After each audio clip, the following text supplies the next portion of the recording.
ବାଲେଶ୍ୱର ସହରର କାଦ୍ରାବାଦ ସ୍ଥିତ କାନ୍ତେଶ୍ୱର ମହାଦେବଙ୍କ ମନ୍ଦିର ପ୍ରାଙ୍ଗଣରେ ଚାଲିଥିବା ଦୁଇଦିନିଆ ବସନ୍ତ ଉତ୍ସବର 24ତମ ସଂସ୍କରଣ ରଙ୍ଗାରଙ୍ଗ କାର୍ଯ୍ୟକ୍ରମ ମଧ୍ୟରେ ଉଦ୍ଯାପିତ ହୋଇଯାଇଛି। ଏଥିରେ ମୁଖ୍ୟ ଆକର୍ଷଣ ଭାବେ ଓଡ଼ିଆ ଚଳଚ୍ଚିତ୍ର ଜଗତର ସୁନାମଧନ୍ୟ କଣ୍ଠଶିଳ୍ପୀ ଅସୀମା ପଣ୍ଡା ନିଜର ଯାଦୁକରୀ ସଙ୍ଗୀତରେ ଦୀର୍ଘ ସମୟ ଧରି ଦର୍ଶକଙ୍କୁ ଝୁମାଇଥିଲେ। ତେବେ ସାଂସ୍କୃତିକ କାର୍ଯ୍ୟକ୍ରମ ପୂର୍ବରୁ ଆୟୋଜିତ ସଭାରେ ପୂର୍ବତନ ବିଧାୟକ ସ୍ୱରୂପ କୁମାର ଦାସ ମୁଖ୍ୟ ଅତିଥି ଭାବେ ଯୋଗଦେଇ କଳା ସଂସ୍କୃତି ଓ ପରମ୍ପରାକୁ ନେଇ ପ୍ରତ୍ୟେକ ଅଞ୍ଚଳ ପରିଚୟ ସୃଷ୍ଟି ହୋଇଥାଏ ବୋଲି କହିଥିଲେ। ଏହାକୁ ଭୁଲିଗଲେ ନିଜସ୍ୱ ପରିଚୟ ଭୁଲିଯିବା ସହ ସମାନ ବୋଲି ସେ ମତ ପ୍ରକାଶ କରିଥିଲେ। ତେବେ କାଦ୍ରାବାଦ ଅଞ୍ଚଳବାସୀଙ୍କ ସହଯୋଗରେ ପ୍ରଥମେ କାଉନସିଲର ଏବଂ ପରେ ବିଧାୟକ ହୋଇପାରିଥିବାରୁ ସେମାନଙ୍କ ନିକଟରେ ଚିରଋଣୀ ରହିବେ ବୋଲି ଶ୍ରୀ ଦାସ କହିଥିଲେ।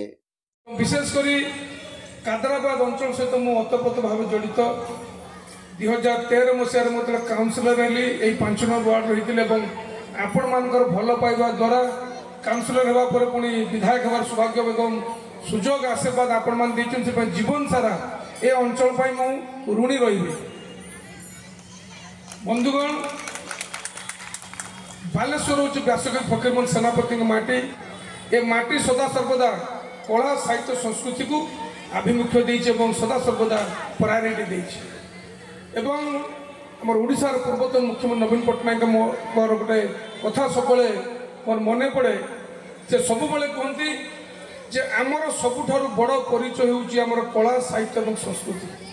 याको जदि आम भूली जावा ताले निश्चित भाव में आम परिचय को आम भूली जावा एवं समग्र विश्व में आज ओडिया जातिर जदि ओडिया जाति हो ओडिया कल्चर हो ओडिया प्रोग्राम सब जदि श्रेय बढ़ी से श्रेय पूर्वतन मुख्यमंत्री नवीन पट्टनायक दीर्घ 25 वर्ष धरी विभिन्न अंचल विभिन्न लोककला हो लोक संगीत हो विभिन्न प्रकार फोक डांस एवं लोकायत होता धीरे धीरे भाव जो टैलेंट लोकायत होता आगू को आने से प्रयास करते।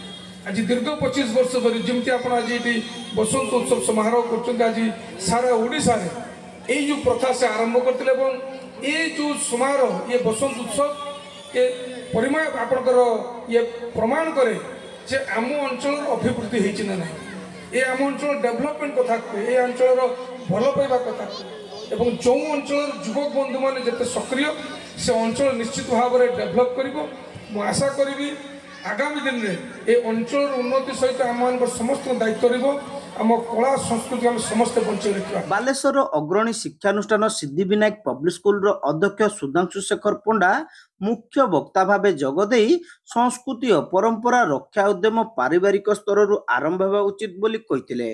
आधुनिकतार चाकचक्य भी पितामाता संस्कार युक्त हेले ताहा सेमानक पिला उपरे गभीर प्रभाव पकाई थाए बोली श्री पंडा मत देइतिले। बंधुगण ये हूँ भारत माटीर देश भारत माटीर कथा भारत माटी भारतवर्ष तार परंपरा को नहीं समग्र विश्व में गर्व अनुभव करे।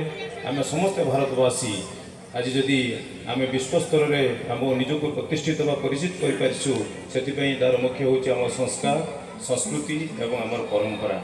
आज जो आप उत्सव देखुंत ये हूँ आम परंपरार अंशविशेष। बहुत धन्यवाद देवी जो उत्सव कमिटी को कारण जानी मु सब प्रोग्राम गोटे करवा केते कष्ट एवं केते दिनर केते मेम्बर मान सदस्य मान केते चेष्टा आज सुंदर भाव आम देखु सुंदर भाव ये जो उत्सव चली समस्ते अति खुशी मन रे उपभोग कर सुंदर संध्या सुंदर मंचसज्जा एवं पिला माने सांस्कृतिक प्रोग्राम कले। बालेश्वर पौर उपाध्यक्षा कैलाश चंद्र सेठी और स्थानीय काउंसिलर मीता पट्टनायक एथिरे सम्मानित अतिथि भाव जोगदे दीर्घ 24 वर्ष धरी बसंत उत्सवर सफलतार आयोजन समस्त प्रेरणादायक बोली कहते। आमर परंपरा और संस्कृति को बंचाई रखिबा पई एभली कार्यक्रम एकांत आवश्यक रही बोली कहते। तेबे आसंता वर्ष उत्सव रौप्य जयंती पालन पई एबेठारु प्रस्तुति आरंभ करने को अतिथि माने परामर्श देइतिले। आयोजन करछथि तेनु मोर वक्तव्य विशेष किछि दबा नै आपण माने एठी समस्त उपस्थित अछथि आजिकार जो रंगारंग कार्यक्रम देखिया पई 24 वर्ष बसंत उत्सव पालन करा जाउछि। सेति पई मु ए कमिटीर सदस्य मानकु बहुत साधुवाद जनाऊँगी एभली गोटे कार्यक्रम कर आगामी ବର୍ଷ 25ତମ ସିଂହ ଜୁବଲି ମନେଇବ। ସେଥିପାଇଁ ଏବେଠୁ ଆରମ୍ଭ କରନ୍ତୁ ସାଂସ୍କୃତିକ କାର୍ଯ୍ୟକ୍ରମକୁ ଆମ ପରମ୍ପରାକୁ ବଜାଇ ରଖନ୍ତୁ। କମିଟିର ଅଧ୍ୟକ୍ଷ ଦେବେନ୍ଦ୍ରନାଥ ଚୌଧୁରୀ ଏଥିରେ ସଭାପତିତ୍ୱ କରିବା ସହ ଉତ୍ସବ ପାଳନର ଆଭିମୁଖ୍ୟ ସମ୍ପର୍କରେ ଆଲୋକପାତ କରିଥିଲେ। ଆମର କମିଟି ମେମ୍ବର ଏବଂ ବିଶେଷ କରି ସମ୍ପାଦକଙ୍କର ଉଦ୍ୟମ ଏବଂ ଜିତ୍ ଯୋଗୁଁ ଆଜି ଗୋଟେ ଅତି ସୁନ୍ଦର ଏ ପରିବେଶ ଦେଖୁଛନ୍ତି ଏବଂ ଲୋକ ଦେଖୁଛନ୍ତି ଏବଂ ଦର୍ଶକ ମଧ୍ୟ ଦେଖୁଛନ୍ତି। ଆମର ଆଜି ଅତିଥି ଅଛନ୍ତି। ସମ୍ପାଦକ ଦେବାଶିଷ ଦାସ ଏଥିରେ ଅତିଥିଙ୍କ ପରିଚୟ ସହିତ ବାର୍ଷିକ ବିବରଣୀ ପାଠ କରିଥିଲେ।